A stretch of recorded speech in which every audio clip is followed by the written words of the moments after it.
School, the first one of the new school year. We're all getting ready and get back into the school year mode. I know the school's already back, and we're back in mode to get ready for a new year, so to speak.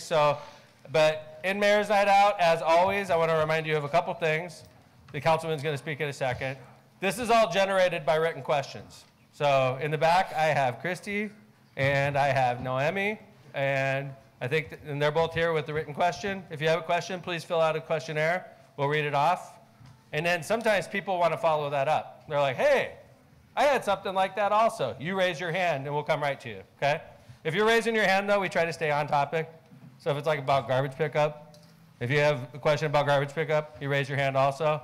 But if we're talking about garbage pickup and you're like, hey, my street looks like crap, we'd ask you to put in another question and we'll talk about your street, okay? Thank you. I appreciate it all. Love being in the 4th District. Love the 4th District. One of the things I love the most about the 4th District is the councilman in the 4th. So let's give it up for Councilman Bill Emerson.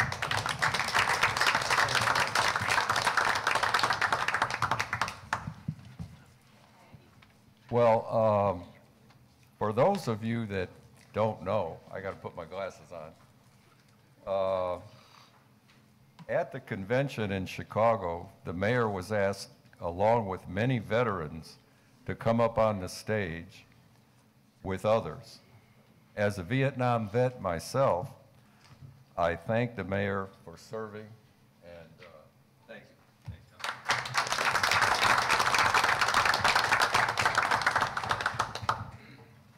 you. Okay, I want to welcome Scott Miller as Chief of Staff to the mayor. I've seen you everywhere at Mayor's Night Out for, I think, years. It seems like. Anyway, welcome aboard. Thank you, Bill.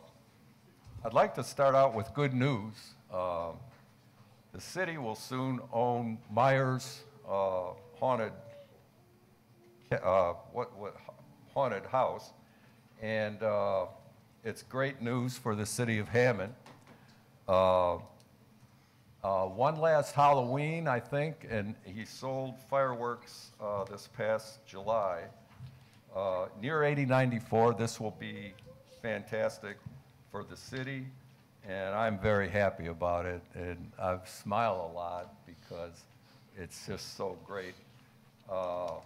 Number two, next I want to congratulate Juan Moreno. Where is Juan? Oh, thank you. In his work to obtain Starbucks for Hammond. It will be a wonderful addition to the city. It will be located at 165th Street across from White Castle, and he's worked very hard to get that, and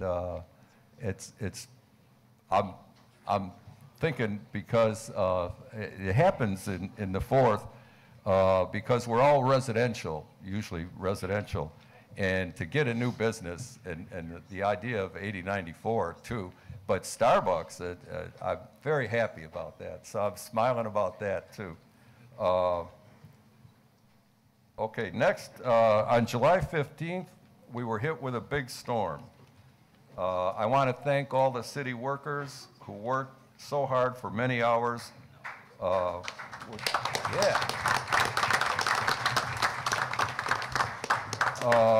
With branches and trees were everywhere, it seemed like. Power outages were evident as well. And NIPSCO set up a deal at Anthem Church on Homan to assist residents in dealing with the power being off. I also want to thank Felix Gonzalez, the director of the street department, wherever he's at, on either side.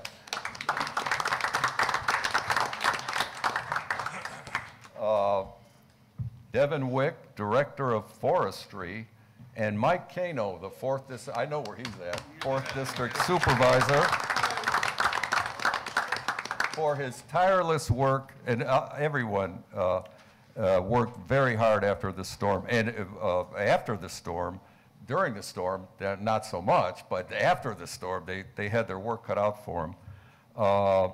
Since we last met, I was elected to the Capital Improvement Board in January of this year, it is fascinating to see how the city allocates funding to make the city great. And I never knew, I didn't know how complex it was, but B, it makes the city great, and it's interesting to look at the inner workings of it. Finally, and I'm finally done, finally projects. Overlays are first. We're doing Mulberry from Calumet to Tapper, and Tapper Avenue, 173rd to 176th Street, Van Buren, 175th to 176th, and we've already completed Forest Avenue, Lawndale to Coolidge. Ornamental lighting, Meadow Lane, 173rd to Ben Levin Drive, and 170th Street, Calumet to Columbia, and that's my report. Thank you. Thank you, Councilman Emerson. All right, welcome to Mayor's Night, everybody. It's good to see everybody here. Let's go ahead and we'll start off. This is Alex. Alex works in constituent services. So what that means is she does complicated constituent stuff. Because if you call my office, we have a lot of people calling in, and sometimes your problems are a little bit more complicated than it can be handled in 1 or 2 minutes. That's when we call Alex, and she takes over. So if you have an issue and Alex is working with you, congratulations, Alex is working with you, and I'm sorry because it's usually a pretty bad problem we're working on. So, but anyway, welcome, Alex. Good to see you again. Thank you, thank you. I already introduced you, it sounds like. Yes, you did. This is Alex Tahura. She grew up in the 4th District. I still live in the 4th District. She still lives in the 4th District, actually. So, hi. Jim Talon, Park Department. Megan Flores, City Controller. Jeff Smith, Port Authority. Kelly Kearney, Inspections. Nicholas Farrell, Code Enforcement. Chris Campbell, Information Technology. Carmen Paniagua, Housing Authority. Dean Button, Engineering. Brian Poland, City Planning. Ron Novak, Environmental Management. Scott Miller, Chief of Staff. Kevin Smith, Corporation Counsel. Jaime Prieto, Water. Bob Vale, Building Department. Chris Sacaleras, Legal Aid. Andy Short, Hammond Police. Bernie Grizzlia, Hammond Fire. Sharon Daniels, College Bound and Personnel. Matt Muta, Hammond Sanitary District. Jack Smith, Sewer Maintenance. Juan J. Moreno, Economic Development. Felix Gonzalez, Public Works. All right, I do this at every Mayor's Night, or I try to remember anyway. And I ask my department heads to raise their hand if they're from the host district. So if you're from the 4th District, raise your hand. All right, solid, solid. My job is to represent the whole city, and Christy in the back, good. So I hire only Hammond residents. I've been doing that for 21 years. And I was told when I first became mayor that it wouldn't be possible to fill an administration with just Hammond residents. We've done pretty well with just Hammond residents, so thank you, ma'am.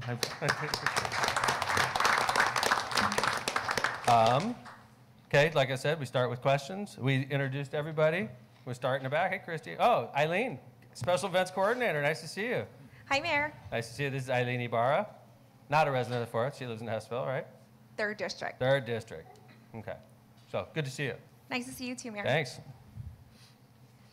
First concern, a street light in front of my house has been out for the last 3 months. I've called to get it fixed, but still waiting. This is on the 6500 block of Homan Avenue.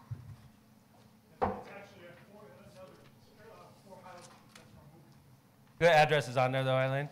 Yeah, no, the address of the street light, you can put that down. It's at 4, in front of 4 Highland Street. It's number 57. Could you go up to this gentleman? I know him really well. I've been mayor a long time. Lifelong Hammond resident here. I want to ask you a question, if you don't mind, sir. Yeah, go ahead. Yeah. How long? You said 3 months you called that in? I called it in 3 months ago. To my office, or? I called it into the street department, you know, and then they said, okay, we know about it. I gave them the number. I waited for months. I called NIPSCO. I mean, you know. Do you know if it's NIPSCO or a city? Is it Wooden Pole? It's pole number 57, right in front of 4 Highland Street. Is that one of ours, Felix? Is it a black decorative? Yeah, it's a pole. It's like it's one of your street lights. It's you know. okay. It's one of ours then. Yeah. Yeah, it's been out for 3 months, and like I say, I've called the city, I called NIPSCO, I called. Does anybody else in the audience have problems with their lights? I have quite a few here in my district. Do you call them in, Councilman? I call them in. And they're not getting done? I called you, like I say, I've called the city, and I I called appreciate you guys, NIPSCO. honestly. I don't know what No, else does to anybody do. else have had problems? Because I've been getting complaints recently about my lighting program, and it's disturbing me. And I'm a Mayor's Night Out, and Mayor's Night Out is about accountability. I can't hide from my bosses, and this is why we do it. I appreciate the question. I'm going to follow this up, I promise. Felix and I had a conversation about this a couple weeks ago. Hold on, Councilman, so we can get the microphone there, okay? Yeah, because we want it for the TV. Just by the way, They can't hear you. We can hear you, but they can't. by the way, formerly the street was named after his father, so Yes. he's an honorable man. Yes, sir. Oh, thank you for, it's true. You were the councilman when that happened, so. All right, here we are. That's how it works. Anybody have any questions about lighting? Let's move on. By the way, thank you for the great crowd at Mayor's Night Out. This is our first one in a few months. We do 6 a year like this, and it's great to see a big crowd, so. Usually that means people are angry. I hope that's not the case. Hopefully you guys are just good citizens and we're all happy, right? So, all right, what do we got next? What is going on with the building on 28 Ruth Street?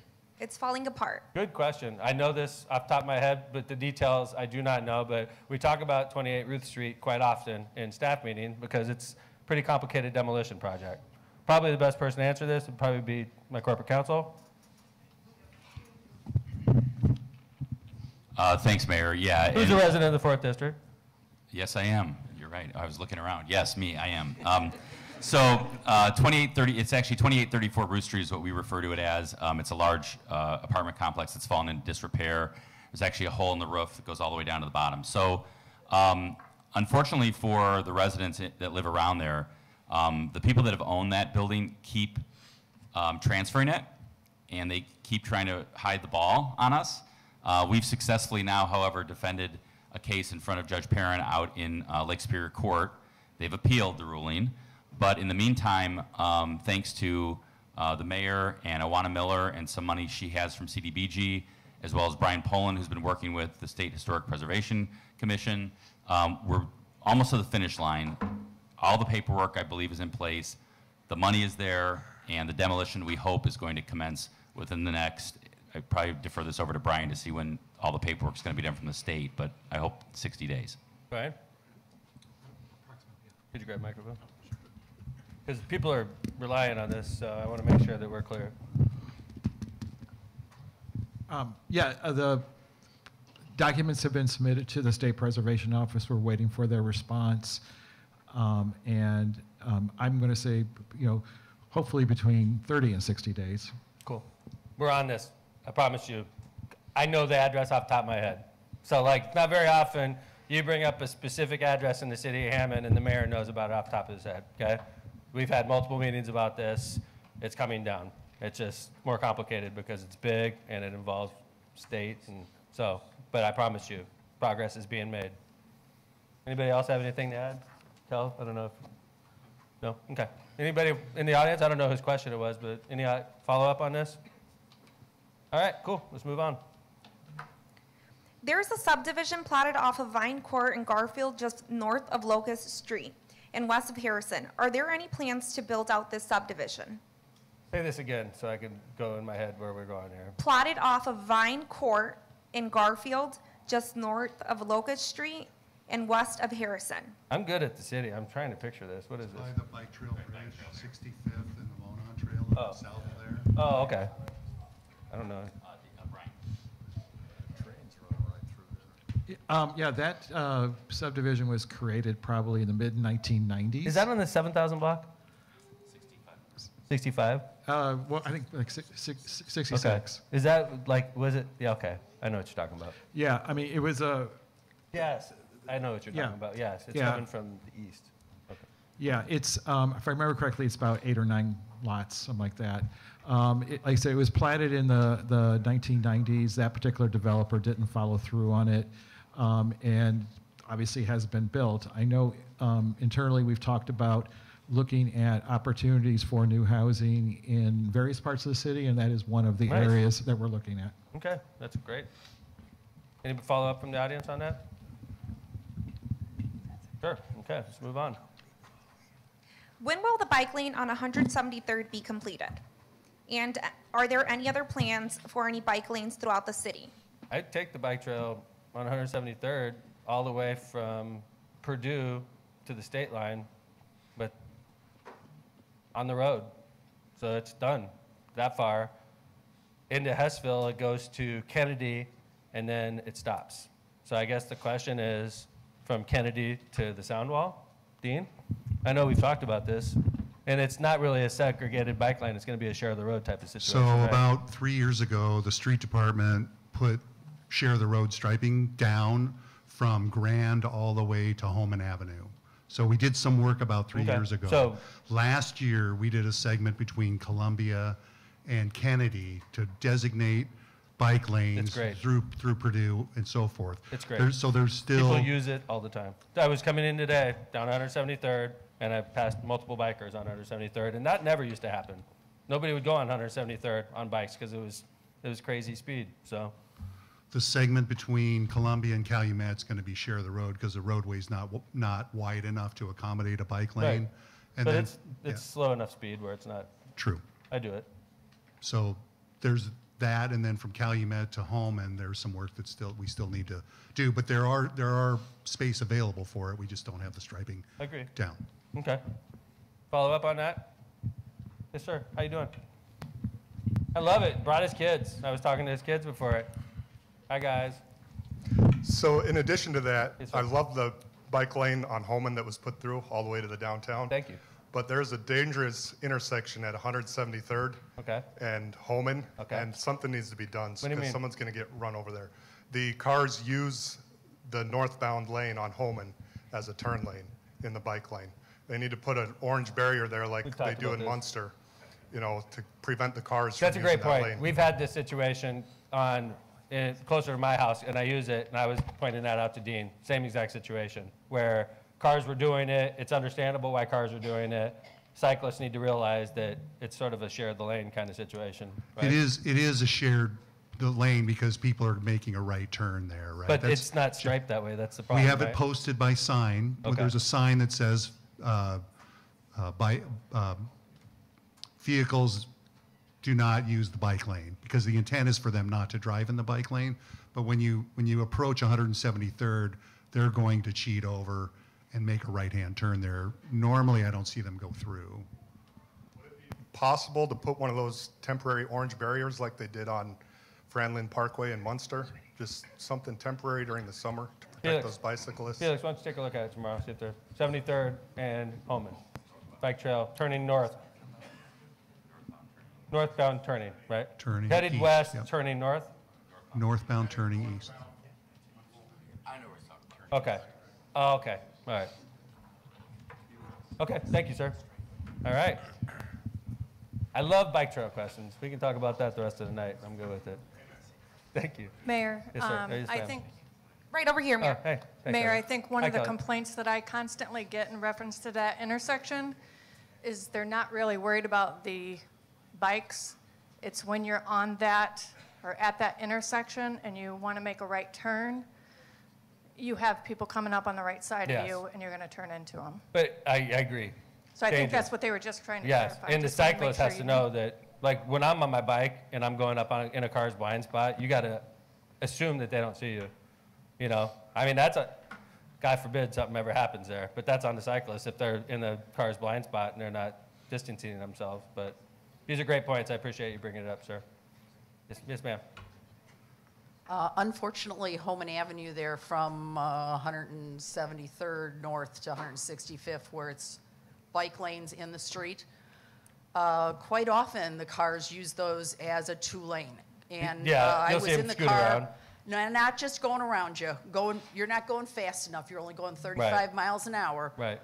They jump in the bike lane there, and they drive the whole length I can tell you that if a Hammond police officer catches them doing that, we will hammer their butt. I promise you. I would hope so. I promise you. And we have the police chief here. We have multiple officers here. That offends me as a cyclist. And it offends me because we limited it to 2 lanes to slow that traffic down. So I appreciate you bringing it up. I've seen it happen myself. Not go the whole way. I've seen them do quick passes, and that inflames me. So I appreciate you bringing it up, and I'm glad you're bringing it up. You guys make us better, by the way. This is good for mayors to do because it's my job to make sure that you guys are happy, and I got to try to keep 50% of people happy at all times. And so when we hear what's wrong in the city, it helps us be better, believe me. I think that's one of the secrets to our success. So thank you for bringing these issues up. Next question. What does the selection process for the Ring doorbell program look like? When we did it, we had X number they gave us, and then we'd have like a fair type of system to give it away, and then everybody would just show up. Now, we had something happen recently with the crime watches, where the crime watches were giving out Ring doorbells or Ring cameras, and there wasn't enough, and some people were angry, and they were mad at us in City Hall like we ran the program. We weren't running the program. We allowed them to be given out in City Hall. So eventually they ran out. I mean, if you have 100 Ring doorbells and there's 102 people in line, 2 people aren't going to get the Ring doorbell. That's just the way it works out. It's nobody's fault. And that's what happened in this case. And it's the people that didn't get the Ring took it out on my staff. And I didn't love that because we get yelled at for a lot of reasons. And I don't want to get yelled at for something that we have nothing to do with. We're just trying to help facilitate Ring doorbells going out to the community. So, hi, ma'am. I wanted to know, how was that process determined of who would get a Ring doorbell? I'm not sure. I didn't run the program. Well, you didn't. Is anyone here that run the program? But, yes, they are, but this is Mayor's Night Out. And we don't, Okay, this because has nothing many to of do the with us. neighbors wanted to know, how was that? I just explained it, sort of, ma'am. But I want to emphasize, we had nothing to do with this, the city. So like Mayor's Night Out, I don't think it's appropriate to address this. I understand that, but there had to be a process on how. I imagine there was. But we gave Ring doorbell out before, and we ran out because there was more people that wanted them than Ring doorbells. And then we have to say, sorry, we're out of Ring doorbells. And then, of course, if you didn't get a Ring doorbell, you get mad because you wanted a Ring doorbell. I'm not mad. I just But we ran out, and it's nobody's fault. We're trying to get them out to the community. So, and I'm not trying to be disrespectful, ma'am. I appreciate you. And I figured out real quick why this question came up, because I remember about a month ago this happened, if I remember right. And it was in City Hall. So naturally, people got mad at us. But it's like, hey, we're just housing this here. We're just facilitating it. We're not running the program. So, and I'm not trying to be disrespectful. I hope you don't mind. Excellent question. So I know, I appreciate it. And I hope I explained it. And I love the fact that they were giving out Ring doorbells because I think it helps. And I promise you, we will give out Ring doorbells again because it was hugely successful. The first time we did it, when the crime watches did it, it was hugely successful. I think it's a good program, okay? I'm sorry you didn't get, if you were 101, I apologize. So, any follow-up on that? Yes, ma'am. Hi, Councilwoman. Yes, I am with Hammond Community Watch. We're a small not-for-profit, and we got a grant for the Ring doorbell. On the flyer, it said that quantities were limited, so it was on a first-come, first-served basis. Each and every application was time-stamped. And I spoke to a woman who was furious because she didn't get the doorbell, and I was like, I'm sorry, we had 100 doorbells, and you were number 138. That's just the way it went. It's kind of like when you go shopping for something on sale, and they're gone when you get there. So, as I said, this was a grant that we received. In the past, we did the dusk to dawn security lights. Never had a problem such as this. But this one, never imagined that there would be the interest that there was. Our objective is to make our city safe for our residents. That is the objective. And for any of you who did not get the doorbell, my question to you is, Have you ever come to a Crime Watch meeting? All right. Have you ever come to find out what we do and the information that we give to our residents to let them know how to keep themselves and their families and their children safe? I encourage you all to go to a Crime Watch meeting because that's where this program initiated from. All right. Thank you, Councilwoman. Okay. That was a lot of conversation, so let's move on past this one. The same resident has a safety concern regarding an abandoned home on the 800 block of Merrill. Cool. I mean, not cool, but not cool. But it's great that we have the address. I hope is that the exact address, ma'am? It says it's on the 800 block. I imagine it's a specific address on there. Back of the home looks like a forest or wooded area. And then there was a body found in that second house in the back during the winter time. Okay. Well, we'll follow it up, I promise. And could you put the exact address on there so we can follow it up? Thank you, ma'am. Because every form that you fill out goes to the department head, goes to the mayor, goes to everybody affected. So sometimes you guys fill it out and you're specific, and sometimes it's very general. But the more specific you are, the easier it is for us to follow it up. So thank you. Appreciate it, ma'am. Hi, Councilman. This is former Councilman Anthony Higgs, former Councilman of the 3rd District. Mayor, I've been the precinct committeeman in that precinct for over 30 years. That house has been abandoned for at least 4 years. For whatever reason, they're not fixing on the property. It's just sitting there abandoned, and no citation of anything has been given. And she lives 2 doors from the property. So I don't know why it's just sitting there and no one's doing anything about it. I don't know either. We have 25,000 houses in the city of Hammond. So like off the top of my head, if you give me an address, I can't like Google map it in my brain and tell you what's going on with it, okay? But by filling it out like you did, we could follow it up. For all I know, we're in court on this property. We could be. So it could be privately owned. I have no idea. So we will follow it up, I promise you. Thank you, ma'am. And by the way, yeah, if you ever wonder where to call when you have a complaint, call my office. That's usually what people do. We'll put you in the right place. If you call my office with this complaint, we will transfer you to that department. Alex, true? Constituent services. So sometimes you're like, hey, I'll do respect to the precinct committee person in that area. I'm just going to talk to the precinct committeeman. That's fine. And hopefully that works, but you're a lot better off talking to the city. And I'm not supposed to say that, because old-time politics are like, you go through the precinct committee, call my office. Get the app. Put it in through the app. It'll get done. Felix Gonzalez. Yes. Felix is the head of Public Works. C-Click Fix, there's 2 departments that are heavy C-Click Fix. Code enforcement, Public Works. Tell me what you do every morning when you get to work.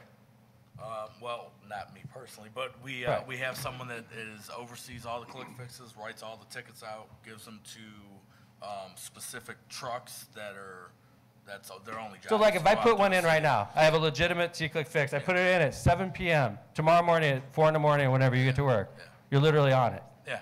The next morning. Yep. But if I go through my precinct committeeman, my precinct committeeman was like, hey, I'm talking to the mayor next week. And then you're like, why the hell isn't this getting done? Because I have to talk to the precinct committeeman. Hopefully the precinct committeeman doesn't forget about it and talk about something else, right? And it gets lost. You put it in a C-Click Fix, it doesn't get lost. It goes right to Felix the next day. Technology is great. C-Click Fix, you can download it. It's Hammond 311. We paid a lot of money to get this app. It puts the city logo right on your phone. You could reach graffiti removal, crime tips, everything's on there. You could call my office. My phone number's on there. You can call me right in my office. So anyway, I'll get off my high horse. Nick, first thing in the morning, you guys? Yep, we reviewed 301s. And you have hundreds, right? Yeah, they're split between all. Could you grab a microphone, Bo? Yep. This is the head of code enforcement. Nick Farrell, he lives in the 1st. The 1st is Robertsdale, North Hammond area. Yeah, North Hammond. Yep. That's the 1st. We have 6 inspectors, so they come in, they log on to their accounts, and they pull all their 311s that were filed the day before, answer and acknowledge them. Most of the time, they already have action being taken against the properties that have violations reported. But yeah, it's definitely an app that's really helped us out with the new operating. So Nick, when somebody comes, this lady was saying, you know, this property is a problem property. Yeah. Typically, when people say that, you already know about the property, right? Correct, yep. And so, like, because you're not the only one that's calling it in, ma'am, right? You and your neighbors probably, and I'm sorry, I'm not, in this case, I'm using you as an example, but we get hundreds of these, right? And usually it's not just one person that's calling in, and we're like, wow, I didn't even know about that property. Usually it's 10 people are calling it in, we've learned about it, and usually we've already cited them and we're going through the court process, which is slow, but we have to go through the court process.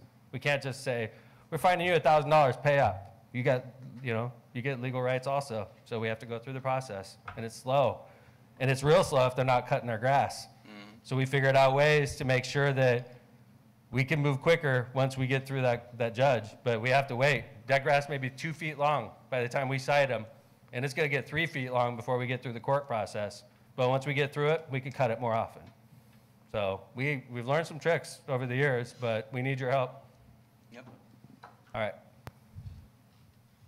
Where are we going? Hi, man. This about, we were talking about a lot. We were talking about Seacook Fix, code enforcement. I have a suggestion, Mayor. Sure. There's some of us who do go to neighborhood watch meetings, and I know when I'm going to call City Hall, I have a magnet on my refrigerator that has all the different offices, so I don't have to call you all the time. Thank you. And I'm going to renew that. We haven't done it in a while. We actually just ordered them today. Look at that. We're psychic.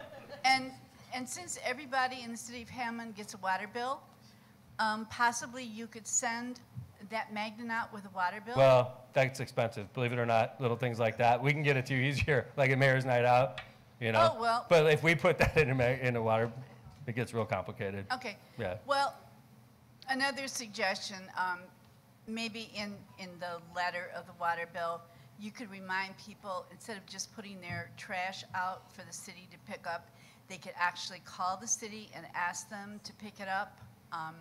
I know in my precinct, there was a couple of people that had their trash out forever. Yeah. So I finally called, dear Mike, I didn't call Mike, I called the office. I called at 2:30 or 3 o'clock one afternoon, and it was 6:20 the next morning, and the city came out and picked up all the, it looked like they completely cleaned out their house, but they picked up that Thank stuff. you. So That's a problem.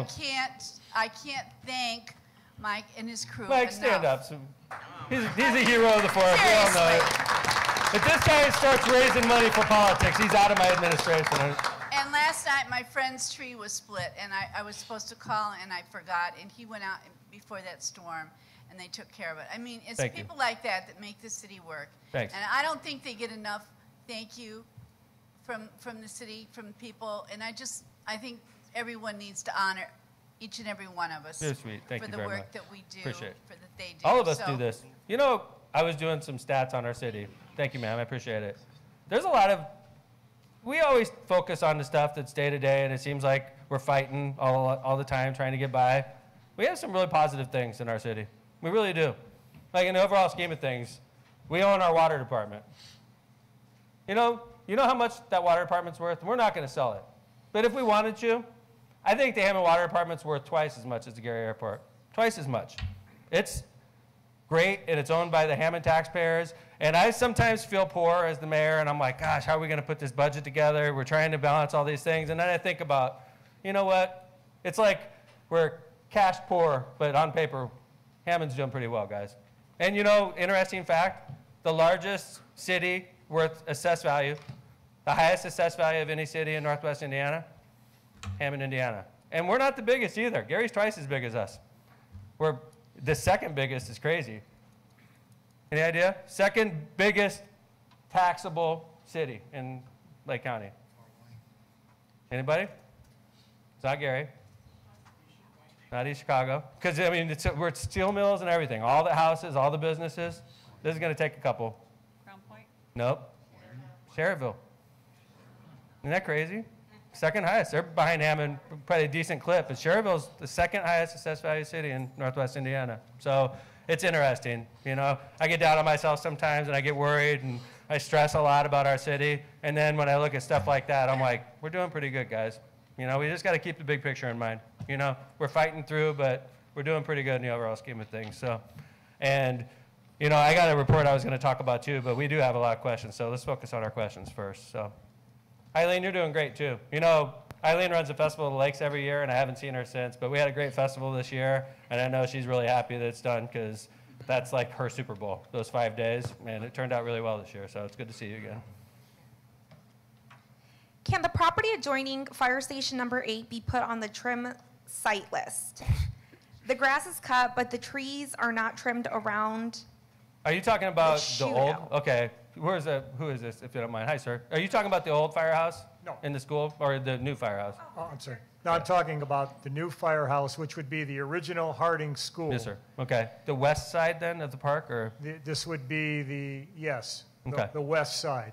I have a So- tendency to focus on the east side of the park. Let me take a look at that. So what had happened about 3 or 4 years ago, there was that federal plant tree deal, so they put a bunch of trees around there.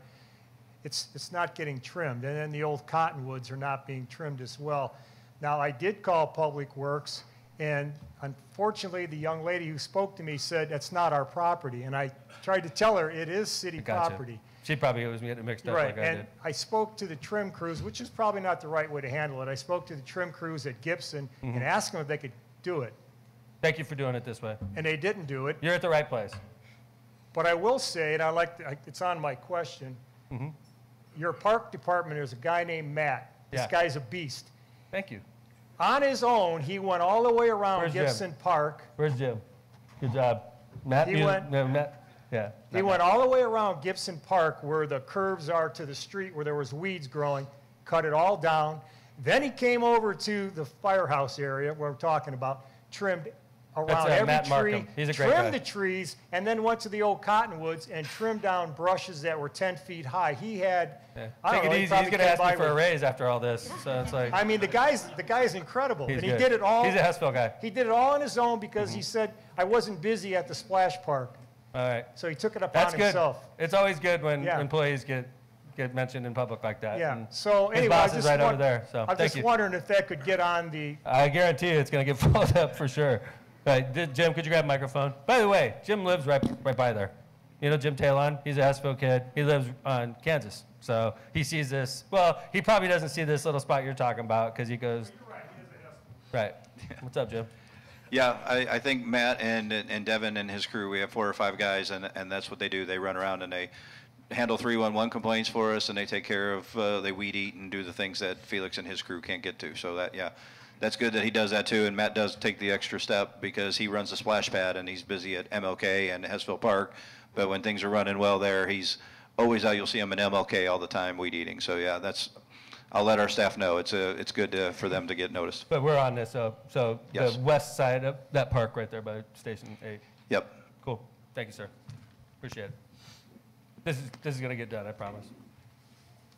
A All right. resident Sorry. has a question and concern regarding the June 14th flag burning ceremony that took place in Hessville, but it's not very specific. Okay. Yeah, I'm not sure. I got it. So the Park Foundation does the flag retirement every year, and we have to have a fire truck there. So this was the first year. I know it's been done in multiple different areas. And this year, right behind Station 8, there was the concrete pad that we did the retirement in this year. And I think the way the wind was blowing, I know the resident that came out and talked to Devin and the crew that was doing this. So we've talked to Bernie, and we're going to do it at Central Station. Bernie's the fire moving chief. forward. Bernie's the fire chief. Moving forward. So it will not be done in that same area we're talking about. It will be in Central Station. I believe they have a fire pit there where they can do this and do it properly. Self-reported. Is that what you're going to ask about? Yeah. Self-reported. That's why Mayor's Night Out is great, by the way. I just don't want to push it a little bit, but I did call the park department. I asked him to return the call to tell me why they did it in a residential neighborhood, and I did not get a response. So that's the reason I brought it up Thanks. tonight. I'm I glad would you did. appreciate it if I would have gotten a call back about it, because they came into a residential neighborhood and built a 4-foot by 4-foot bonfire and were burning synthetic flags, not on concrete, but on asphalt, and it's still got a 4-foot ring from the burnt asphalt there at this time. And it was not an appropriate place to be doing this. Okay. I'm Thank sorry you. about that. I had nothing to do with it, but I'm sorry about it. I appreciate you bringing it up. I promise you it won't happen again. Thank you. Thanks for bringing it up. All right. I understand that although Narcan is available for the Hammond Police Department, it is not required for officers to carry it on duty. Is this correct? If so, Like, why not? Before I pass off the microphone to the police chief, I want to say that what's going on right now in our streets with fentanyl is an epidemic, okay? It's killing people in our city more often than guns. That's a fact, what I just said. That fentanyl and overdoses are killing more people in Hammond than guns do, and cars. This is the leading cause of death in our city. So this is a serious issue. I know people that have been affected by this multiple times. I know people that have died, unfortunately. This is something we need to be talking to our kids about. Like, I talk to my kids about uncomfortable topics like this because I don't want them to die and take a pill or do something that is a fatal mistake. So I just want to say that as the mayor, this happens all the time. Unfortunately, I get texted when people overdose, and it happens more often than you'd imagine. And it's happening right now. So Narcan is the real deal. It'll save somebody that's overdosing. Chief, I'm not sure what the rules are on carrying it. Could you grab a microphone, Chief? I believe the question was if it was required. It is required. All of our officers are carrying Narcan? All of our first line officers carry Narcan. Okay, that's great. Squad, yeah. How about you, Chief Bernie? Yes, the fire department also, usually if even Hammond Police Department's on scene or responded to a call of an overdose, the Hammond Fire Department's already en route. We are there usually within a response under 2 or 3 minutes. So Good. So you guys are all carrying it? Absolutely, yes, Good. sir. Yes. So this, sometimes you hear rumors that are completely untrue, even stuff on Facebook, believe it or not. Yes, sir. Hi. Yeah, hold on, Kevin. Let me get the microphone.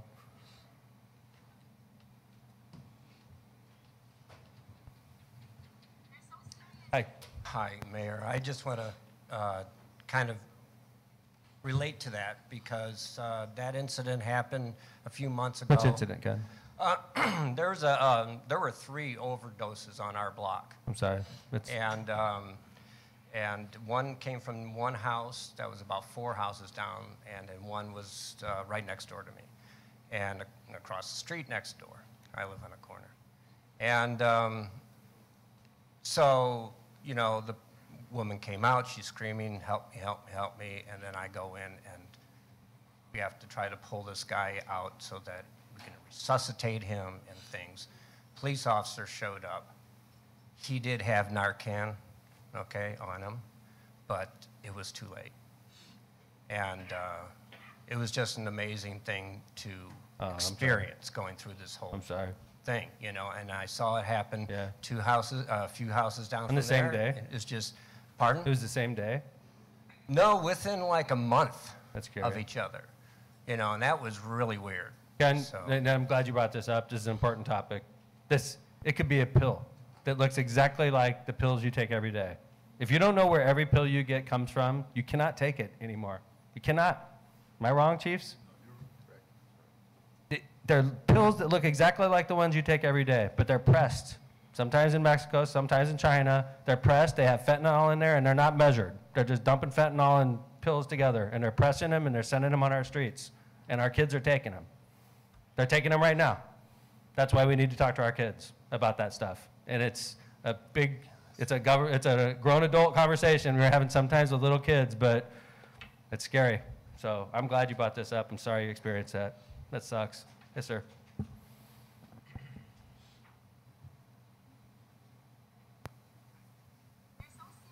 Are libraries and park districts equipped with Narcan? Not sure. Park? I don't think we'd have them in the parks, right? Do your guys carry them? Probably not, right? So it's just seems like it's just first responders that are carrying them. I don't carry them as mayor. I'm a librarian, and there's a trend nationwide that all public librarians. I agree with you. Like have that. That's so smart. Maybe something to look into. If you guys have, do you work at Hammond Library? No, at IU Northwest. Well, you know, funny thing about Indiana is mayors don't have any input in the libraries. Okay, so like the library is completely independent entity, and I would be totally open-minded to helping them if they requested it, because that's a good idea. And unfortunately, we get a lot of situations in the library sometimes. So I'm glad you brought that up. And if you ever would talk to our library, or if anybody would, and they needed our help, I would hope my chiefs would help them. So. This is a good mayor's night out. Definitely active. It's good to see everybody again, by the way. You know, sometimes in the summer, people stop coming out. How you doing, sir? Hi, Mayor. Nice to see you. I'm the one that wrote it. Wrote I have what? Narcan. Oh, thank you. I'm not a drug user. That's the biggest misconception. When I went into my pharmacist to get something refilled, he said, did you realize 2 of your medications can interact and cause that to happen? Yeah. I did some education. There are literally hundreds of medications, quite a few that the kids take for everything, they're overprescribed. The reason I asked it was because I had a friend visiting me. 2 of her medications interacted. Fortunately, I had it and was able to use it on her. Thank you. But the thing is, people don't realize your heart medication can interact with your sleep medication, antidepressants. Speak to your pharmacist. They're gonna know. I have 2 pharmacies that fill medications for me. Neither of them communicate with each other. So I had to ask each of them. I was fortunate. It's the pharmacy at Walmart on Cabela Drive. He comes up and says, yeah, this is that. So I give those guys props for looking out for everybody. Thank you. But like I said, people This is a don't great realize topic, Ravi. I appreciate you it's bringing it not up. just the drug users. Everybody who No. takes medications, just the way the pharmaceutical industry is, they're making them stronger, and we don't even know it. Thank So you. that's why I asked it. Appreciate it. Mayor. Hi, Scott. Hey. Just from my previous role, all the schools in Hammond have had Narcan in their nurse's office Yeah? since 2019. So Even the elementary? yes, Yeah. even the elementaries. And all I mean, it could be a federal parent in a training. parking lot, right? Could be anything. Yeah. Right. Yeah, it's so sad, but necessary. So it sounds like we're doing our job. Yes, ma'am. Oh, let me get the microphone over to you, okay? It's always like the farthest reaches of the room. It seems like we need to get another microphone. I was just wondering why they stopped the DARE program. You know, me growing up, Mhm. going to Gavin, we had the DARE program where an officer would come Right. to the school I know what you're talking and about. tell us why we shouldn't do drugs. And Right. why did they stop it? Well, I could tell you with the cops, a lot of it's manpower, but I mean, it's not, we do have a section of our police department that interacts with the public, community affairs, and that's what used to run that program, but I'm not sure why it was discontinued. There was DARE and GREAT a while ago, and I know they just went away, but you know, getting cops in a school in a non-combative way is good, in my opinion, so maybe it's something we need to revisit, okay? Thank you.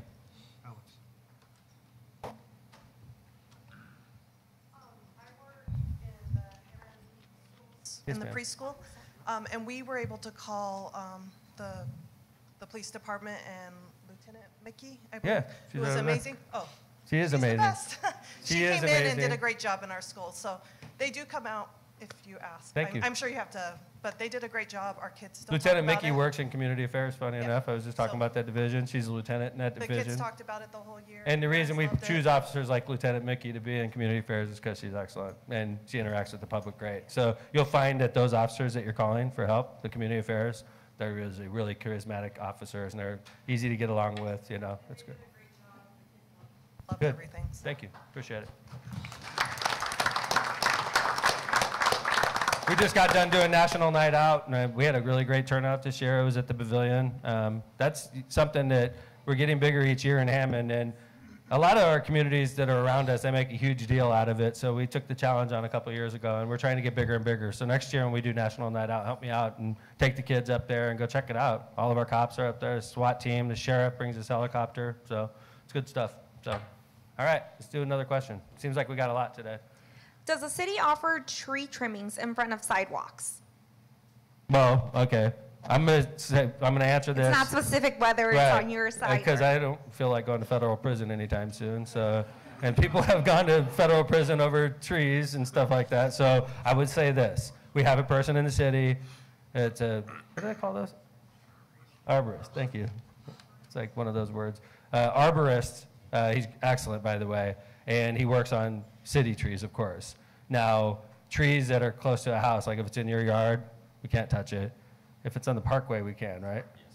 Parkway between the sidewalk and the street, we could touch those. So it really depends on the situation. And this is competitive also.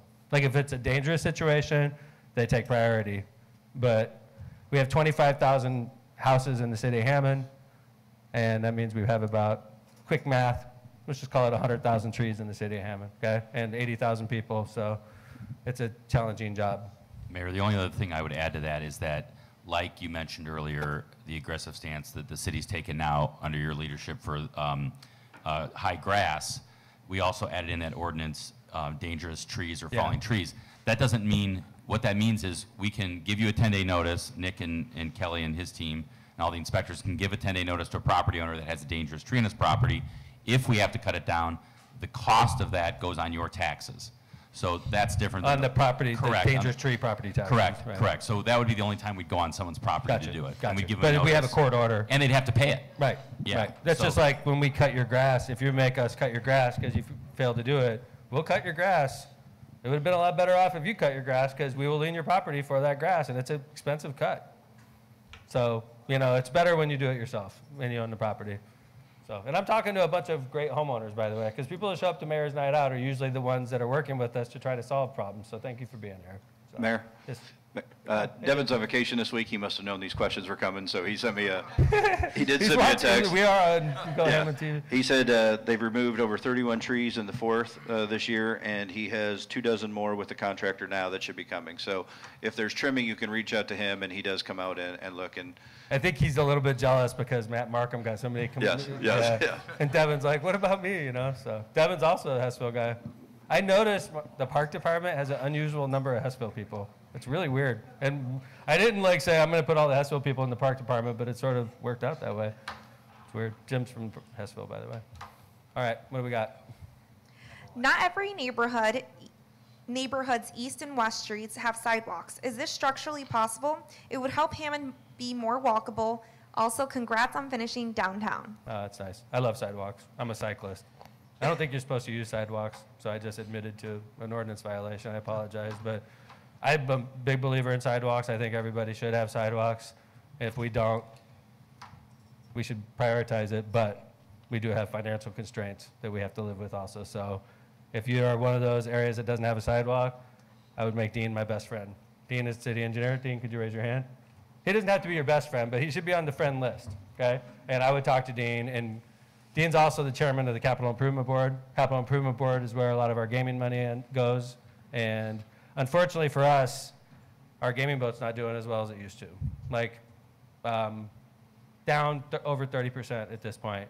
And that's, dollars and cents, that's $13-14 million a year. Real loss. So everybody wants to go to Hard Rock now. Nobody wants to go to Horseshoe. So we've been preparing for this for a long time. I knew that that was a gift that we were getting. It wasn't going to be there forever. So thankfully for us, we built up reserves and other revenue sources that are helping us out through these tough times right now.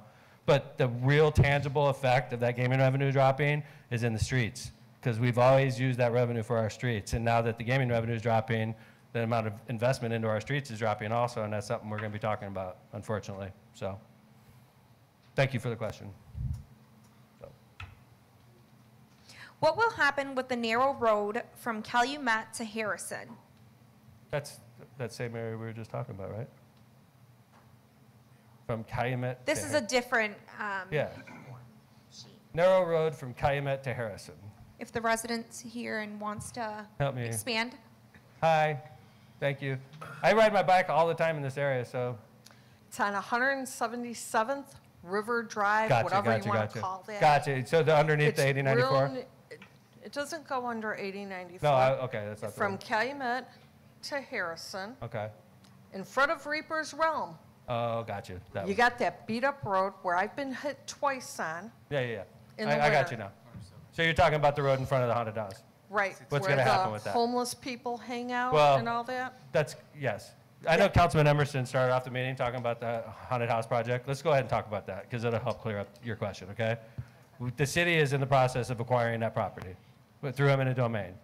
The Myers family, which has owned that property for its entire existence, they didn't want to sell it to us, but they're not putting money into the property either. So we think that our city would be best served if we took that property and redeveloped it and made it look like, our goal is to make it look like what we did in Hessville. We call it Oxbow Landing, but some of you may know it by the old River Park Apartments. So that area was a negative for a long time. When I became mayor, we acquired it, demolished the property, and redeveloped the entire area. And now it's worth $60-70 million. So we want to do the same thing with the haunted house site, ma'am. Okay, and when we do, there's not going to be anybody sleeping there illegally. It's going to be cleaned up and nice. I'm not saying the site itself, Mhm. but that road. Well, It's the like road- a frontage road. Yes. The road. That road itself. It's got the trees hanging over Yes, it. I know what you're talking about, yeah. That. It'll That's be, what I'm talking that whole about. area will be redeveloped, brand new. It'll be a new road. It'll be a new So development. all the traffic will be coming down that No, way? that's something we're gonna have to protect your neighborhood from that traffic. We will have to make it so that it's a 'Cause- cul-de-sac or something. Well, we're on a cul-de-sac. Well, I mean, I haven't worked through the traffic. I'm sure Dean's thought about this, but believe me, ma'am, I don't even know if we're prepared to tell you, but like, I'm gonna point to another part of the city, okay? So you live right there, and you're probably worried that we're gonna put some mega development there, and all the traffic's gonna come through your neighborhood, right? Like it does when there's But I a want to tell haunted you, house and I the want to tell you, fireworks. that is not going to happen. That is not going to happen, okay? That is not. I'm here April 28th, Mayor's Night Out, Edison. Your neighborhood, right over there, off of Harrison, right by the haunted house. I'm going to protect that neighborhood from that traffic. Okay. But it's going to impact you, though. That means maybe it's a one-way. Maybe you could only go to Calumet from there, and to come into your neighborhood, you have to come off of Harrison. You know, and I haven't talked to Dean about this, but we cannot let that traffic from that development through your neighborhood, okay? Okay. We're on the same page. Harrison is too skinny to allow that kind of traffic through it. Mm-hmm. We're on the same page, 100%, I promise you. I know exactly what you're talking about, okay? Okay. Okay, I'm on it. And Dean and I have talked about this. Dean, are you comfortable talking about this issue? Have you thought about this further? You know what we're talking about? Yeah, absolutely. You know, the mayor. We had this situation by Cabela's. I didn't mean to cut you off. By Cabela's.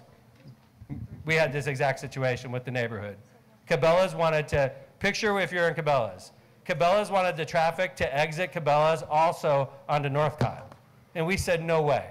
We're not having all the Cabela's traffic empty onto Northcott because that neighborhood will get ruined with traffic. And we blocked it. We said, no. Now, if you look at that area, they have an emergency exit.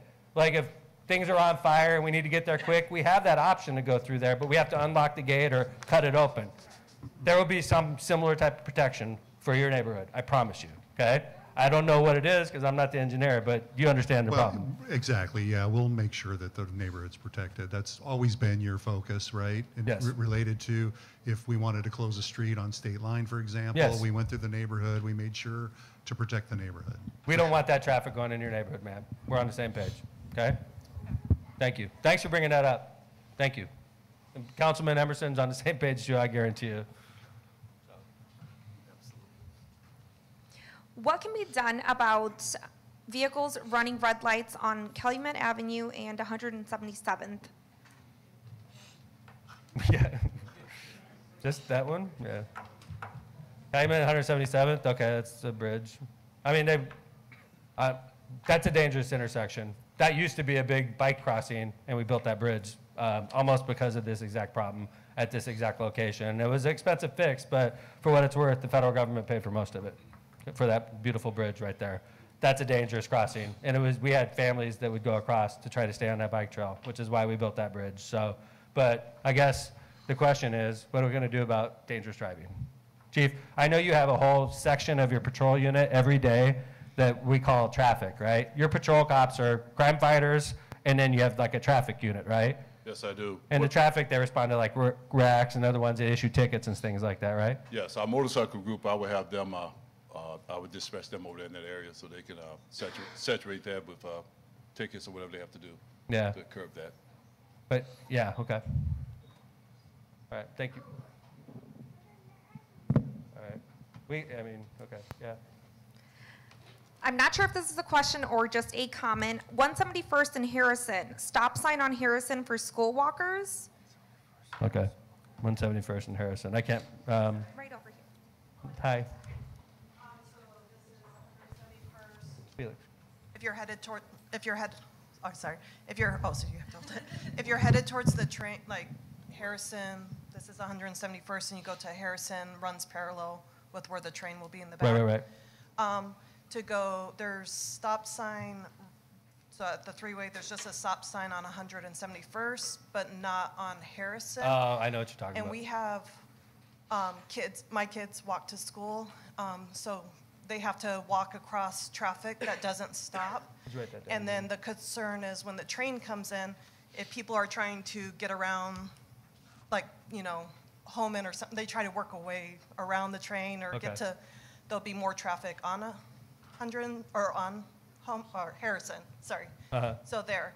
And then also just like a crosswalk for kids crossing. And then from that. Did you write, is this a written question, ma'am? Yes, Good. I wrote it down. Good. I don't think I wrote it clear. And then. Could we make sure that that's forwarded to the engineering office, of course? Absolutely. From there, from where I live on Harrison and 171st to here Edison, there's not sidewalks all the way down, again, for walkers and kids. So a lot of times the kids walk on the street, which is not safe either. Okay, thank you, ma'am. What will happen to the sand that will be excavated in building Governor's Parkway Bridge through the last unprotected remnant of the High Tolleson shoreline dunes in Hessville? The state is running that job. I'm not sure. Dean, do you know what's going to be done with the sand? I know the state is running this job. They need sand and fill for the approaches to the bridge, so they'll probably be importing more material than they'll be imported taking. sand? Yep. Gotcha. Okay, but who, I mean, do you know which company is it that's doing that? The design firm is Crawford Murphy and Tilley that's doing the design for the state. And is the engineering, has the construction firm been picked? Or? No, letting's about a year out still. Thank you. Okay. Imported sand. With the accident that happened at the Hagwish South Shore train line, how is Hammond South Shore train line going to implement safety precautions to help avoid that from happening here? I have no idea about this at all. I didn't even know there was an accident at the Hagwish station, being honest. But before we get into this, I want to remind everybody that the South Shore Line is operated by Northern Indiana Commuter Transportation District. It's called NICD. They run that line, and the safety is their responsibility, including the safety of the Hammond stations, the Munster station, and the Dyer station, or the Dyer Munster. So anyway, yes, sir. Hi. How you doing, Mr. Good. McDermott? Thank you for being here. Gary411news.com. Oh, nice. Thank you. Welcome. Yeah. It's good to So, see you. That's with the- Gary 411 News. So that's a Right. publication in the city of Gary. Thank you for being here. Absolutely. With the You're the only media here. Thank you very much, by the way. Besides Hammond TV, of course. You know. Right. Yeah. With the death of Grace Biskowski. I'm sorry, I don't know much about it, but I appreciate you bringing it up. Yeah, right. So I'm informing you. So with her dying, July 25th, she's a young journalist like myself. What warning signs can be implemented, or automatic gates that can be implemented too? Did she get killed on the platform itself, or going across a crossing? I believe a crossing. Oh, it was it's a a westbound crossing. train. Okay. Right. See, So the thing is that how can we protect these kids that also are being withheld bus service? How can we help them, in better ways of being safety, or safe? I mean, we had this issue in schools last year as well when a publication out of Washington, D.C. covered our kids going to Scott Middle School, and unfortunately, there was parents that dropped these kids off, and the kids were going across a stopped train. And they were filmed by ProPublica publication. It went viral. National, viral. Hammond, Indiana was in the news. Washington, D.C. got involved. We were working real closely with the Department of Transportation. Former mayor of South Bend, Pete Buttigieg, and I know each other well.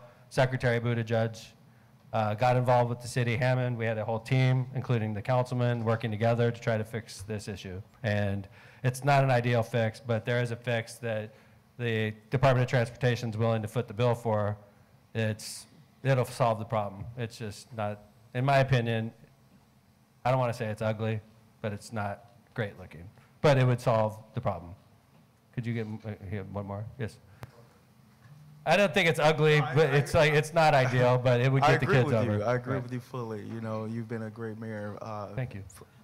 Personally, for my sake. But the thing is, I drove from Lincoln Elementary all the way to Turner Park today, and I saw so many students that were coming even from Hammond Central, and there was no signage. They have to cross about 4 or 5 busy streets to even get to school. So if that bus service, I know. I mean, you're talking. I mean, I don't run the buses. Radius. I don't run the buses for the schools, though. I mean, you're sort of barking up the wrong tree. Right. I didn't. I don't even know why they made, I imagine I know why they made that decision, but I don't know the facts behind Right. it. You know? I got you. I'm not trying to be disrespectful either. Sometimes, No, you're good. You're good. Yeah, okay. But I mean, understand. the schools are challenged though, and so are the Gary schools, and so are all the public schools. Right. And I don't need to tell my chief of staff because my chief of staff knows better than anybody. The big problem in the public school system, in my Right. opinion, I concur. in my opinion, is the supermajority downstate wants to break them. Yeah. Is this controversial that I said this? But this is the truth. I'm a truth teller, okay? They are cutting off millions of dollars of funding to the Hammond Public Schools, and then whoever's the superintendent of the public schools has to make horrible decisions about which schools are going to be closed, which teachers are going to be laid off, which bus routes are going to be shut down. And these are horrible decisions that no superintendent wants to make. Like, I'm sure that they'd say, I'd rather have $5 million and keep this thing running. But they are cut it off. And so, like, unfortunately, it's easier for us, and I'm not talking about us, I'm just saying, unfortunately, society nowadays blames the person closest to you. That, like, it's your fault. You're the one that's doing this. And it's really difficult to understand, but downstate, they killed us. They killed us in the legislature, and unfortunately, it's this person that has to effectuate what's going on. But it's not that person's fault, you know? So this is a really sad situation to me, because Hammond Public School System is the crown jewel of our city, and it's just, it's not fair what's going on, and it's sad.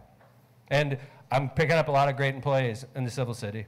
I am. I'm scooping up great employees that are fleeing the school system right now, and it's sad. Thank you for bringing it up, sir. This job will give you gray hair. I don't know why I don't have a lot of gray hair. I'm getting there, but so I'm just happy I've still got it. So let's move on. Yeah. Hi, sir.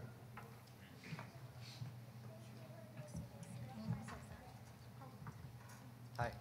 Thanks for coming. Okay. My name is Freddy Hernandez. I've been living in Hammond since, 4 years ago? Thank you. And I want to say that I've been coming here for 14 years, so I've been seeing the difference. Thank you. Sometimes people don't see what they have. Thank you. Okay? And I believe we are responsible for our own families, our kids, and we got to teach them. We got to show them. That's important. And I can't believe that people is worried about how you call it, the doorbell rings, instead of being worried about people passing away because overdoses. Yes, sir. Come on. The more we have, the more we want. Yes, sir. Come on. You're fantastic. Thank you. I try. Okay, no, it's true. But people. I'm going to clip that and save it. No, if no, you no. don't mind. No. Just clip that part. Yeah. I'm going to play it for Marissa. She'll love it. But people, please wake up and see what you have. Thank there you. are places that are worse than this. This is fantastic. You're beautiful. That's why I decided I did my homework before I bought my house over here. Thank you. So, I did hey. too. Thank you. Good job. I love you. Appreciate you. Thank you for being here. You got to come to every mayor's night. I hope you're good with that. How are we doing on questions, Eileen? A lot of comments towards the end. Let's keep on going. So we got quite a few left. Yes, quite. Yeah. Okay. Quite a So bit. we're going to start focusing more on the written question. Okay. So let's go. We do have quite a bit comments, so. All right. I love comments. A resident here, I'm hoping they are still here. It says, I would like to speak about the disparities that exist between low-income families, homelessness, renters' rights, and evictions in Indiana. And it is specific to the Hammond Housing Authority and Saxony Townhomes. Okay. There is an attachment in case they don't want to speak up. Hi. How you doing, ma'am? Thank you. Hi. My name is Melkima Bonds. I've been a resident of Hammond for over 10 years. Thank you. And I would like to share that I am a person with disabilities, and I am of low income, and I also have an autistic 7-year-old daughter. Specifically, we were evicted from Saxony Townhomes due to having too much clutter. Yeah. And in the... This starts making me uncomfortable when we do this kind of stuff because it's your private information and this is on TV. I understand, but it's a shame that I have to resort to doing this, to come in here I know. to discuss this issue, because everybody that I'm calling, I'm not getting any return calls, Okay. mail, anything. I appreciate you. I do. And I want to talk to you honestly about how the mayor's role in this kind of stuff, okay? Like, I know Carmen Paniagua. She's been running the Housing Authority for, I want to say 15 years. Is that fair? 13. It was pretty close. And she is excellent at her job. And I'm not trying to disparage anything that you're saying. She runs a very difficult department, and she does a great job, okay? And unfortunately, she has to do a lot of stuff like this in part of her job, and I have no idea about the specifics of your case. I have no idea, and I imagine you have legal rights. Kevin, is that true? As a tenant in a case like this, that like she has legal rights? It's hard to give, yeah, I'm sorry, Meredith. No, I'm wondering. Yeah, I was just going to say, you know, obviously it's hard to be on the city side to give any legal advice regarding that. Of course, we have the legal aid department. I'm not asking you to give. I'm just sort of like, she has Sure, rights, of right. course she does, yeah. And I don't know the situation either, ma'am, regarding the eviction or what your lease even says, for example. So Right. Those would be things that I think if you wanted to go to legal aid department, or if you can Yeah, afford a that's- lawyer, you can do that. Is that a conflict, though? I'm sure legal aid. Where's No, Chris? but we can always refer her over. Oh, Chris is here, I think, Yeah, actually. Chris, so. is she? This is the one, is she here? Oh, hey, there you are. You were hiding behind Bob. Bob was hiding. Bob's just taller than I. You were behind the mountain of men. As you know, that we've talked about a lot too at staff meetings. Sometimes our hands are tied with the evictions because people don't tend to understand that if you don't have a lease, it's 30 days. Well, in a They case can with put- Hammond Housing, though, Yeah, is that well, a conflict for you? We've done them. No, Okay, we've done them, okay. and we work with them. Good, okay. Sometimes we've been able to work it out, sometimes not. Good. And there's also So maybe there's an option for you, ma'am. well, also there's I think Carmen understands, and it's hard for us to explain to clients sometimes, that, you know, there's all kinds of guidelines that they have to follow, and if the tenant doesn't follow those, then they can get rid of them. There's nothing we Right. can do. Okay. So, So let's hear. I don't want you to get into your specifics, though, because I don't want you putting your personal information out, ma'am. Okay. That's what I'm like trying to watch out for you here. I don't want I I don't want your appreciate dirty that. laundry aired But out. I'm glad that Ms. Carmen's name was also mentioned because, I'm sorry, it's personal, Mhm. that I was a Housing Choice Voucher recipient, Uh-huh. and my voucher got taken because of a missed appointment that I never got in the postal mail. How do you make someone homeless who's been on a program for over 10 years and hasn't given you any grief Right. and snatch a voucher and leave a disabled person Okay. and How a about we do child this? homeless? How about we do this? How about you hang out until after the meeting, and I'm gonna have my chief of staff jump in with Carmen. Okay. Okay. Because I don't want to do this in public. Okay. I appreciate you being there. Okay. And we're gonna jump in and try to help you out and see if there's anything we could do. Okay. But I definitely don't want to do this on TV. Okay. Thank you, ma'am. Yeah. Okay, Carmen, you hang out after. Oh, yeah. Hi. So, hi, how you doing? Hey, Carl. So Fourth district, right? What's that? You're from the fourth, right? Yeah, I walked here. That's right. Good. So on the housing choice voucher and just the housing authority in general, can you give us a sense as to what opportunities the housing authority has taken on over the last 3 or 4 years? I guess I haven't been paying well enough attention regarding an increase in vouchers that have been available at the federal level, ARPA dollars that have come through for housing, for supportive housing, and other, just what housing opportunities have come about to the housing authority over the last 3+ years that the city can lift up. This is Carmen Paniagua. She's a resident of the First. She's been running the housing authority for 13 years. And we have last I checked, we had about 800 vouchers a year in the city. We have 898. Is that one of the larger in Northwest Indiana? No, I believe Gary has more than us. Okay. Yes. But are we second? We're probably about third in Okay. Northwest Indiana. Okay. Yes, so but we have to get- 898 right now. We had those for we actually got the last edition back in 2013 when we demoed units. We got additional vouchers then. So right now we're at 898. Out of those 898, currently we have about 791-ish leased up, and that's usually because of our funding, how many we can support. And- Because of the funding that we receive, how many we can afford to support. So Carm, and then a little bit about the last, I don't want to talk specifically, okay? But like, unfortunately, I know that this probably is a part of your job, right? Is situations come up where you have to like move action Absolutely. against a tenant, right? Yes. And sometimes it is definitely not the best decision or the Right. decision we want to make, but Because unfortunately. you're a super nice person. I know this about you, but like, you're also very professional about your job. Yes, and we try to work with the families. Sometimes we stretch it a little too much. Okay. But it is not our job to make the people homeless. Right. We try to give In them fact, opportunity. you're doing anything but that. That's why you have the program. Okay, so I'm glad Scott and you will get together with the lady that was speaking Sure. earlier, and we'll see if there's anything possible. Okay, thank you, ma'am. So can I just Sorry. follow up Yes, though? I sir. mean, like, have there been any increases in housing programming over the last 3 or 4 years because of the funding that's been available at the federal level? ARPA, an increase in vouchers, anything Not since for COVID? vouchers that we received, no, we did not. I know sometimes through Awana's department, they do receive some for homelessness. They have some funding on that side, Okay. but not for vouchers.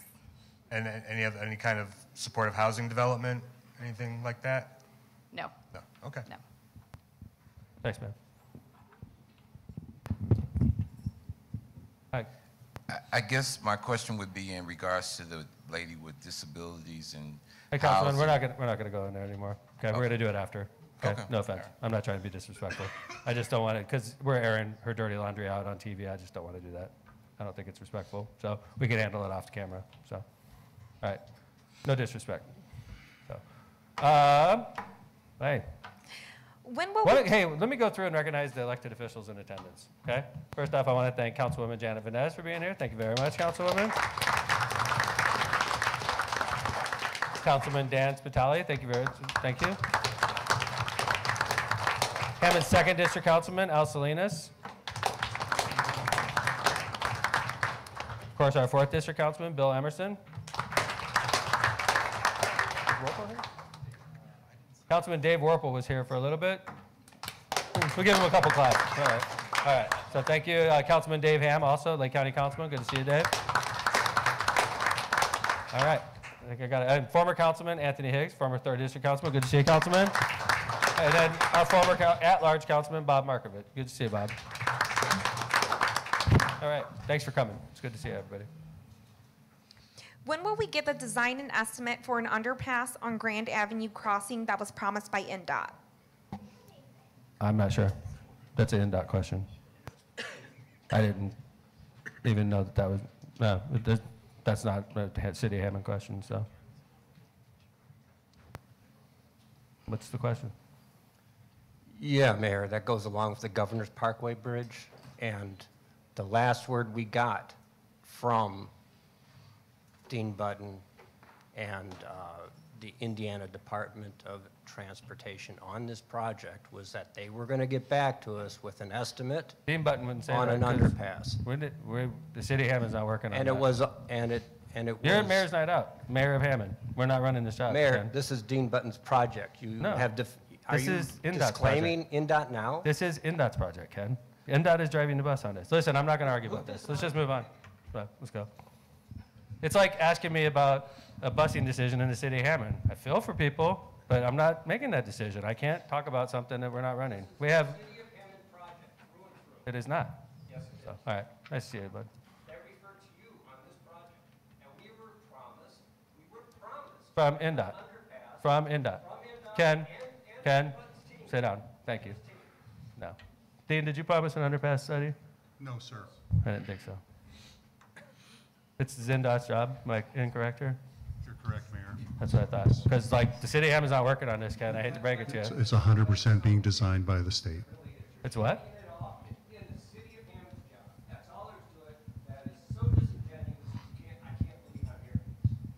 We'll believe it. Well, it's on tape. You can play it back if you want. Yeah. All right, let's move on. Regarding animal control, why does it take so long for animal control to bring out a cage for a stray cat, to trap stray cats?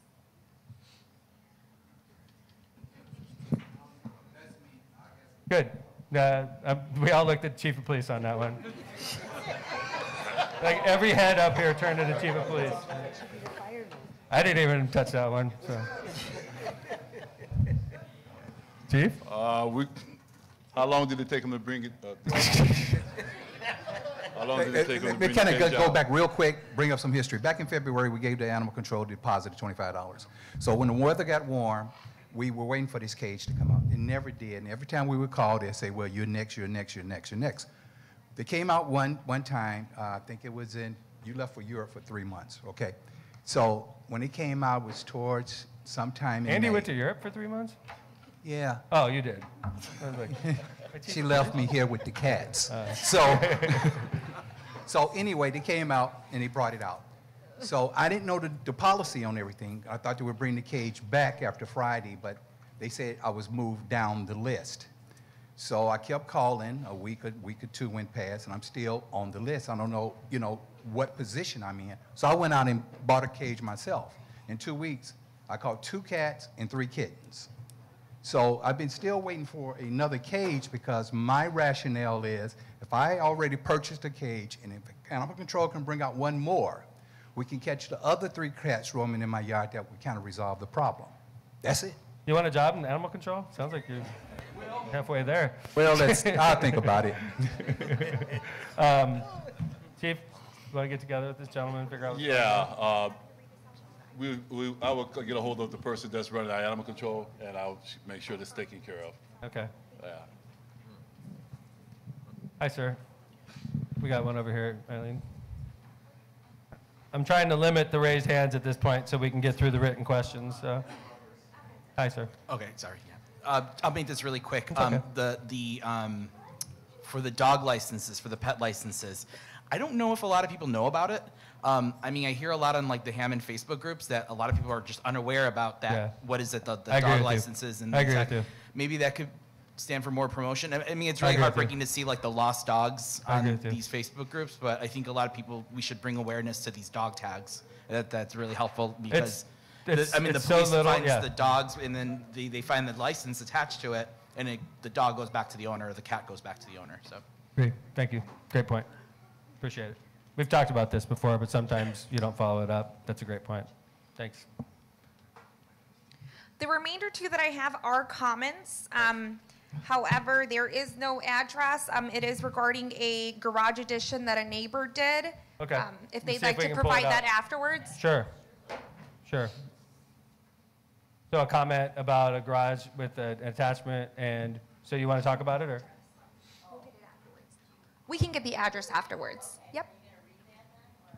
It is pretty lengthy. Mm-hmm. His garage Okay. back in August of 2022. So I called about it and the summer of 2023, and it was very unsightly. It didn't look like it was completed, and it was just no progress. The surrounding area looked very unsightly. It looks like a dump. So I was told that I had to wait, and they had until August of 2023. So August of 2023, I called and asked, was there an inspection? Is it in code? And I was told that that an inspector went out, but there was no one at home. And I said, well, aren't you going to follow up? Well, so between August of 2023 and current, I have reached out to code enforcement, and I'm getting nowhere. Yeah, you might be going to the wrong place, though. So I think that's more of a building issue. Is it, Bob? Yes, if it's a homeowner's permit, any permit's good for a year. After that, they would have to request an extension. That's what happens sometimes, ma'am, and I'm glad you brought this up here, because sometimes you guys are going to the wrong place and running into roadblocks. And in this case, I'm glad you brought it up here, because we're going to steer you on the right way, and we'll get Bob involved in this situation, because it sounds more like a code issue as far as what's going on with the with the clutter. But I think this is more a building issue. And if there was no inspections, that would be a concern. If you could give me the address, Why don't you I'll look into it. We're going to be done in a couple minutes here, ma'am. Why don't you go up and talk to Bob Yeah. on the conclusion of Mayor's Night, if you don't mind. Thank you. Appreciate it. Bob's right there. He's the building inspector. Okay. See, that typically happens. Sometimes people go through, in this case, it would have been more direct to go to the building department. So. Right.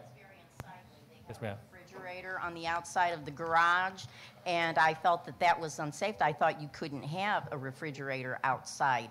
And I'm so sure I that's fought probably- to get that, and I finally found that they did remove it. But it's still, it looks like a dump. See, this is a perfect example of what I talked about at the beginning of Mayor's Night, when you'll be calling up and we're like, this involves so many different departments. We created a new position. That's the kind of thing Alex works on. I'm ticking off multiple departments as you're talking to me. So we're going to have people jump on it for you. Thank you. Oh, look at that. Yep. Miss Print loves Alex. All right. Last comment. Last favorite- comment of the night my regarding favorite. housing. No meetings with residents, no improvements to building, need security for resident safety, and takes forever to get things fixed. And which building in particular? Regarding housing, Hi. Nice to see you, sir. I stay in the Golden Manor Okay. Senior Apartments. Yeah. And first of all, we need security around here, okay? I see the police cars come through the parking lots every now and then. I've been there for almost 4 years, and there has been no improvement to the building. They've been saying about our balcony's gonna be put back up. Every time we mention it to somebody, it's always excuse here, excuse there. We don't have any, the staff don't have any meetings with the residents about anything. I mean, we paying rent every month. It hasn't, since I've been there, it hasn't been but one improvement to that building, and that was putting new key fobs in the building. So that is ridiculous. I mean, first of all, with the safety of the building, you have seniors there, so it should be some kind of security. I'm sure you're aware that we recently got control of this building. It was owned by a company that we were in litigation with for 5 years. And we spent hundreds of thousands of dollars so we could get control of that building. And we've recently come into control of the building. And Yes. it's going to take a couple for us to get ready to fix it up. Honestly, it's millions of dollars you're talking about. We don't have millions of dollars sitting around. But we got the old management out of there, as I'm sure you're aware. Yes. And, But you if know. you communicate with the I residents agree with you. about things, you know, Okay. I think that'll make fair. that'll make the residents feel a lot more. Okay, that's you fair. know, yeah. I appreciate that. That's legit, for sure. Thank you, As sir. far as the security, that small fella back there in the southeast part of the room, he runs the security outfit over there. I definitely know that. And I know we have about, Yeah. that little guy right there, the little Maybe. one. He's a Hammond guy.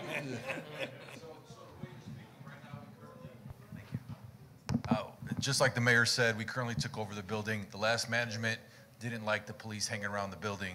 They thought it scared the residents. They thought it intimidated people. So they kind of wanted us to step away for a while. That's what the management, was telling us. Now that the housing authority's taken over, we try to implement more officers walking around. And sometimes there's COVID restrictions. Some of the elderly people, some of the guys get sick. They don't want to walk around because they don't want to get people sick. So I know there was an issue a little bit earlier this year with some people being sick and then people were being isolated. But we are outside. We do drive the parking lot. We have been tagging cars that don't belong there. We do maintain the lighting. We check over midnights. You might not see us, but we're out there. So we do walk the building, but it's mostly in the evening hours when it's quiet. I hope you do see some of the officers that work out there because I walk the halls myself. I know a couple of the guys that walk the halls too. I interact with some of the residents there. So we don't work full-time out there. It's a part-time job for us, but we are doing our best to try to maintain the safety as much as possible. But like the mayor said, now that we've taken over, improvements are going to start happening. You're going to see us more often because I know Carmen wants us in that building. She wants interacting with the residents. So you will see more of us. I promise you that. And we'll do our best to keep you guys safe.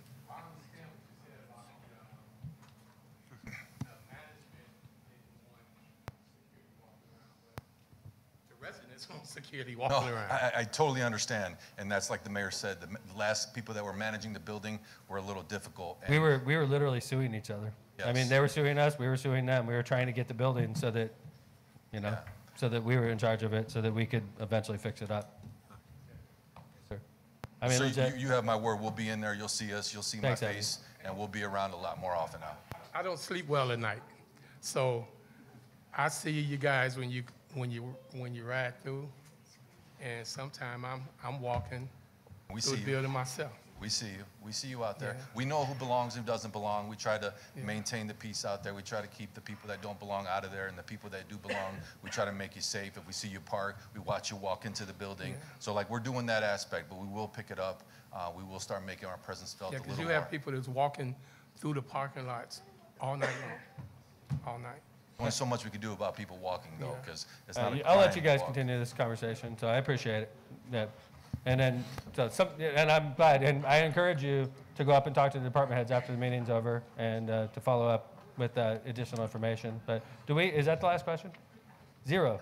That's my favorite question of the day. I want to say thank you. The number of questions asked today was high for a Mayor's Night Out. That means it's a strong area, and I appreciate you. I know that we have a lot of challenges, but running a city is complicated. There's 81,000 people that live here.